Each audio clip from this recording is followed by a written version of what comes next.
शिव गुरु के चरणों में प्रणाम करती हूँ। मैया पार्वती के चरणों में प्रणाम करती हूँ, मेरा प्रणाम स्वीकार हो। साहेब भैया के चरणों में प्रणाम करती हूँ, नीलम दीदी के चरणों में प्रणाम करती हूँ, मेरा प्रणाम स्वीकार हो। सभी गुरु बहन गुरु भाइयों को प्रणाम करती हूँ, सभी देवी देवताओं को प्रणाम करती हूँ, मेरा प्रणाम स्वीकार हो। आइए आप सबका कमलेश भक्ति चैनल पर स्वागत है। मैं आपको एक चर्चा सुनाने जा रही हूँ। देवों के देव महादेव की आधी चर्चा सुनने पर अपमान होता है, पूरी चर्चा सुनने पर सम्मान होता है। इसीलिए पूरी चर्चा सुनना चाहिए, आधी चर्चा नहीं सुनना चाहिए। और कमेंट में देवों के देव महादेव का नाम जरूर लिखना चाहिए। महादेव का नाम लिखने से घर की सारी कष्ट मुसीबत सब दूर होते हैं, और कमेंट में लिखने से बोलने से सभी कष्ट मुसीबत दूर होते हैं। आइए मैं आपको एक चर्चा सुनाने जा रही हूँ। चर्चा बहुत सुंदर है। एक गुरु बहन थी तो उनके दो पुत्र थे तो दोनों कहते हैं ना कि माता पिता के लिए तो दोनों ही बच्चे, दो हो या चार हो, सभी बच्चे बराबर होते हैं। लेकिन माता पिता बच्चों को एक जैसा खिला सकते हैं, एक जैसा पहना सकते हैं, लेकिन एक जैसा बच्चों के अंदर दिमाग नहीं दे सकते हैं। तो उनके बच्चों में यही बात थी कि बड़ा वाला बेटा था वो बहुत तेज था, और छोटा वाला बेटा था वो थोड़ा सीधा था। तो क्या हुआ कि जहाँ शिव चर्चा होती थी तो गुरु बहन वहाँ पर जाती थी, तो उनके लिए ज़्यादा काम पड़ जाता था, क्योंकि बच्चे स्कूल जाते थे और उनके पास घर में भी बहुत काम पड़ जाता था, और बच्चे भी परेशान करते थे। तो शिव चर्चा में जाती थी तो बेचारी लेट अवेयर होकर के जाती थी।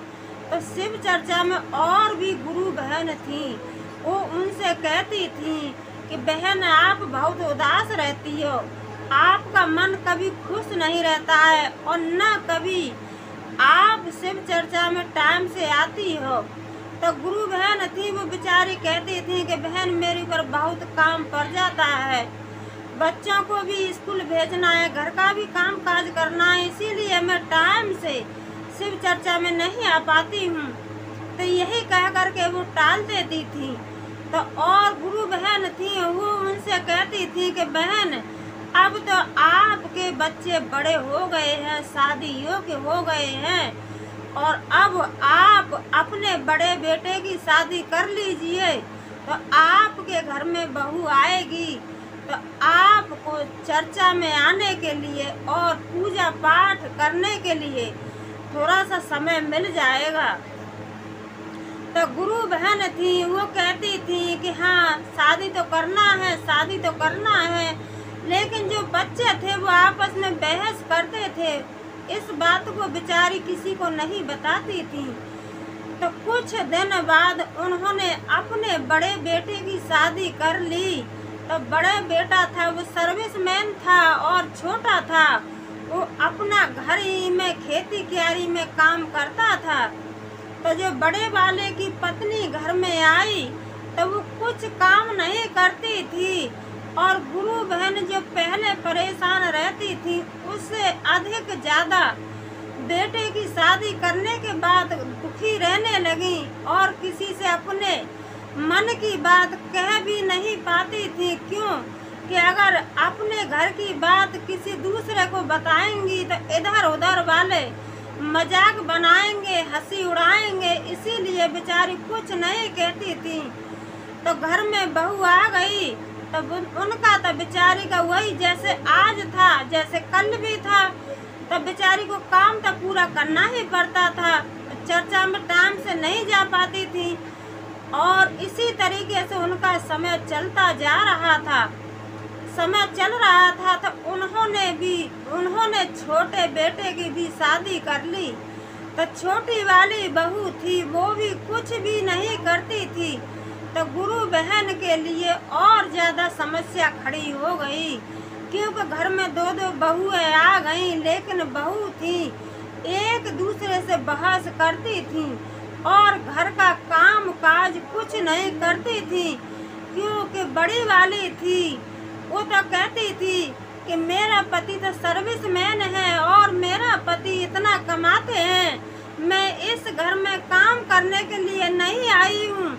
और छोटी वाली थी वो इसलिए झगड़ा करती थी, वो कहती थी कि आपने तो अपने बड़े बेटे को पढ़ाया लिखाया, अच्छी शिक्षा दी और अपने बड़े बेटे को सर्विसमैन बना दिया, और छोटे बेटा के लिए आपने क्या किया। तो यही बात बोल बोल करके दोनों आपस में देवरानी जेठानी और गुरु बहन से इसी बात को लेकर के झगड़ा करती थी। तो गुरु बहन और भी दुखी रहने लगी, लेकिन उन्होंने चर्चा में जाना नहीं छोड़ा। कहते हैं ना कि जो गुरु की पूजा अर्चना करता है और सच्चे दिल से शिव गुरु को पुकारता है तो शिव गुरु उसकी मनोकामना जरूर पूर्ण करते हैं। तब बेचारी लेट अवेयर जाती थी, चर्चा होती थी, जाती थी अपनी हाजिरी लगाने के लिए, लेकिन टाइम से नहीं पहुंच पाती। तो और गुरु बहन थी वो कहती थी कि बहन अब तो आपके घर में 2-2 बहू हैं, फिर भी आप चर्चा में टाइम से नहीं आती हो। तो बेचारी घर की बात नहीं कहती थी, तो कहती थी कि हाँ मेरे घर में बहू तो हैं, मेरे को काम काज कुछ नहीं करना पड़ता है, लेकिन फिर भी मैं अपना लेट हो ही जाती हूँ, मैं अपने आप से नहीं आ पाती हूँ जल्दी में। लेकिन बहुओं की और बेटों की किसी के सामने कोई बात नहीं कहती थी, और कहती थी मेरे बेटा बहुत अच्छे हैं, मेरे बेटा बहुत अच्छे हैं, बहू भी बहुत अच्छी हैं। कहते हैं ना गुरु बहन गुरु भाई कि अपना पुत्र कितना भी खराब हो, कितना भी गलत हो, अपनी बहू कितनी भी खराब हो, लेकिन हर मनुष्य अपने घर की बात बाहर नहीं करता है, अपने घर की बात अपने घर में ही दबा करके रखता है। तो गुरु बहन थी अपने घर की बात नहीं बताती थी। इसी तरीके से समय चलता रहा, लेकिन जो गुरु बहन की दोनों बहुएं थी उनका झगड़ा कभी भी बंद नहीं होता था, और सास से गुरु बहन से यही बात कहती थी कि हम आपका कोई भी काम नहीं करेंगे, क्यों कि आपने तो अपने बड़े बेटे को पढ़ाया लिखाया और आज वो सर्विसमैन है। और छोटी वाली कहती थी कि आपने मेरे बेटे के लिए मेरे लिए क्या किया है, छोटे बेटे के लिए क्या किया है, आपने तो जो किया है वो बड़े बेटे के लिए ही किया है। इसी तरीके से सास को गुरु बहन को और दोनों देवरानी जेठानी इधर उधर से दाब लेती।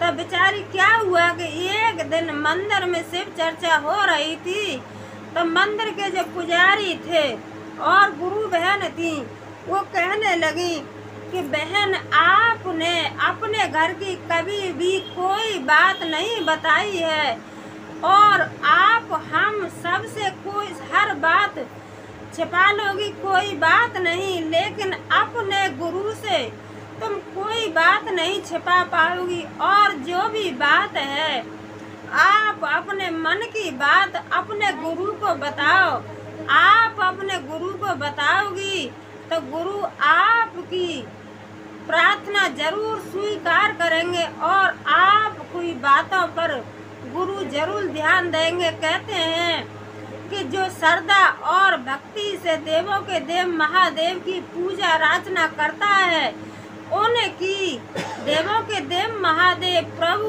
जरूर प्रार्थना सुनते हैं। तो एक दिन गुरु बहन गई थी चर्चा में, तो वो अपने गुरु से और रो रो करके अपने इच्छा की बात कहने लगी, गुरुजी को बताने लगी और 3 सूत्र का पालन किया। तो गुरु बहन थी शिव चर्चा जब समाप्ति हुई तो घर को आ रही थी और देवों के देव महादेव उनसे पहले और उनके बहुओं के पास पहुँचे और उनकी बहुओं से कहने लगे कि बेटा हम तो बहुत भूखे हैं, हमें कुछ खाना दो।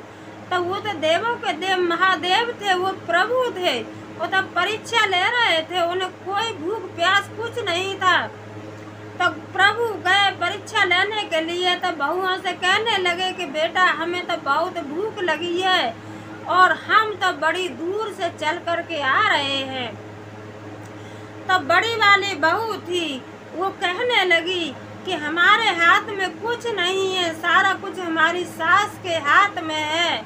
और छोटी वाली थी, छोटी वाली भी कहने लगी, छोटी वाली भी कहने लगी कि हमारे हाथ में कुछ नहीं है और जो भी कुछ है हमारी सास के हाथ में है। लेकिन ऐसा कुछ नहीं था। तो जो देवों के देव महादेव थे, प्रभु थे, उनको तो सारा कुछ पता ही था कि कहाँ क्या चल रहा है।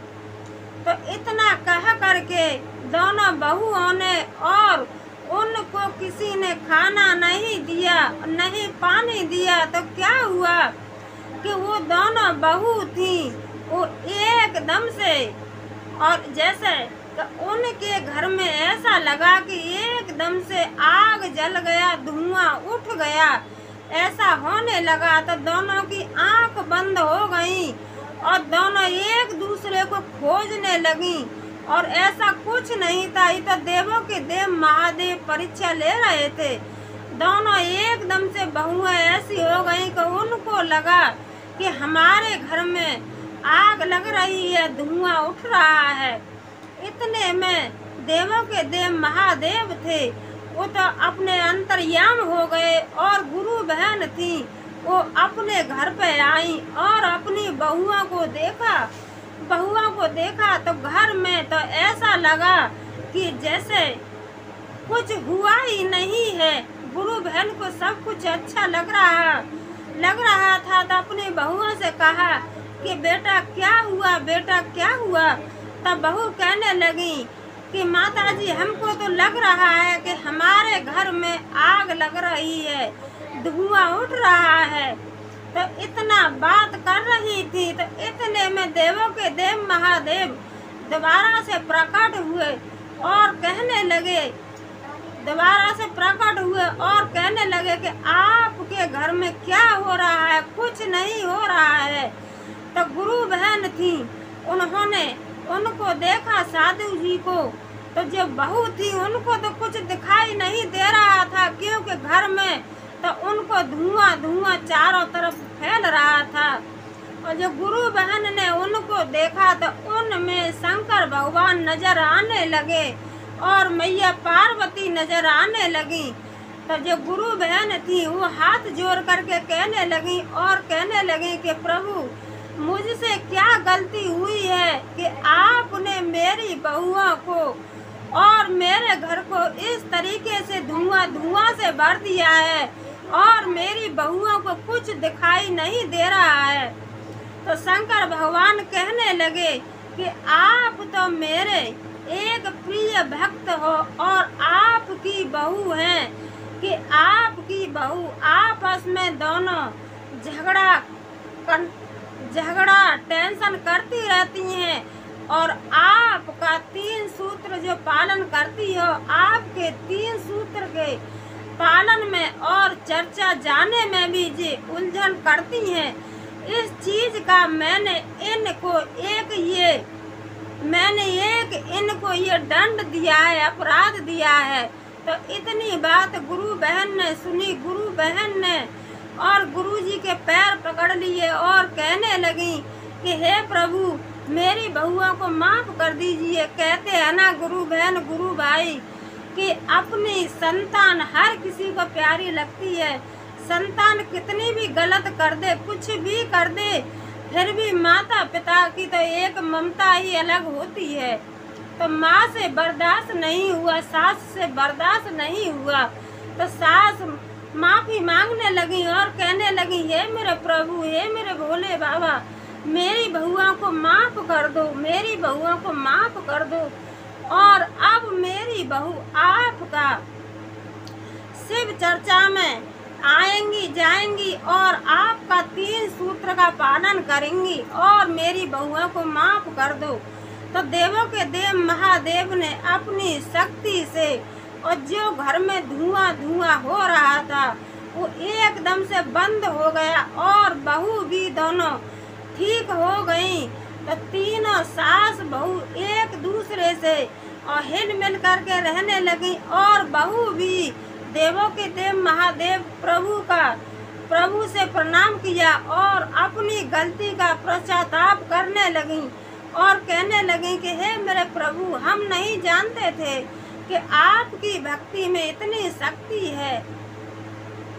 अब हम भी आपकी शिव चर्चा करेंगे और आपका 3 सूत्र का पालन करेंगे। तो तीनों सास बहू हिल मिल के घर में रहने लगी, सब परिवार अपना रहने लगा, और देवों के देव महादेव की जहाँ पे भी चर्चा होती थी तो तीनों सास बहू जरूर हाजिरी लगाने के लिए जाती थी।